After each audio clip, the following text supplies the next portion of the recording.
Hello, beautiful people. Welcome back to Storytelling Hub, where every story has a lesson. Today's story is called He Married Me for My Money. Everyone envied their marriage until the truth came out.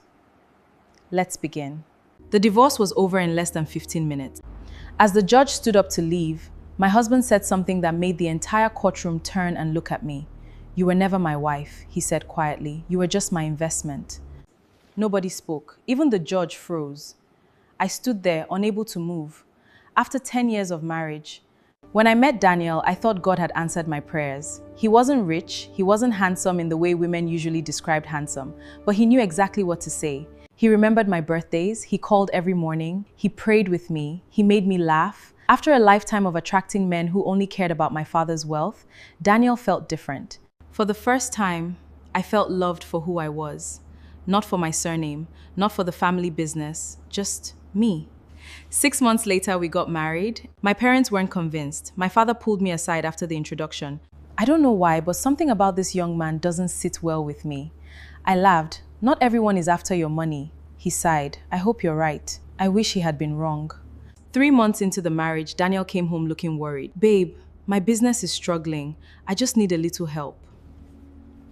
Without thinking, I transferred the money. He hugged me tightly. "I promise I'll pay you back."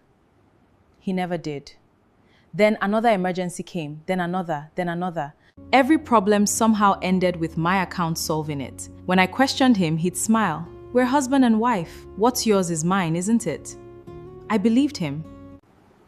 Because that's what marriage is supposed to be. A year later, my father died. I became the managing director of the family company. That was when Daniel changed. He suddenly became interested in board meetings. He wanted access to company accounts. He insisted on approving major decisions. When I refused, he became cold. The sweet man I married disappeared. The insults started, then the manipulation, then the silent treatment. He never hit me. Instead, he made me feel guilty for every boundary I set. "You don't trust your own husband? After everything I've done for you?" Slowly, I started doubting myself. One Friday evening, I forgot my laptop at home. I returned to pick it up. As I walked into the house, I heard Daniel laughing on the phone. Then he said something that made me stop breathing. "Relax, she's almost ready. Once she signs those documents, half the company is legally mine." He laughed again. "I told you marrying her was the best decision I ever made." I couldn't feel my legs. I stood outside that door for what felt like forever. The man I had defended, the man I had trusted, the man I had shared my life with, had just reduced our marriage to a business deal. I didn't confront him, not that day. Instead, I quietly hired a lawyer, then a forensic accountant. What they uncovered shocked even me. Over the years, Daniel had secretly moved millions through fake contracts awarded to companies owned by his friends. Everything had been carefully planned. Even our marriage. The day he finally placed the property transfer papers in front of me, he smiled. "Just sign here. I already have." His face lit up until my lawyer walked into the room, followed by 2 officers. Daniel's smile disappeared. My lawyer placed another file on the table. "These are the real documents, and these," he tapped the fake contracts, "are the reason you're being investigated." For the first time since I met him, Daniel had nothing to say.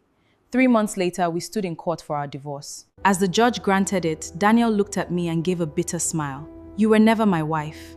You were just my investment." I looked him straight in the eye. "No, Daniel. I was your opportunity. You were the one who chose to waste it." He lowered his head.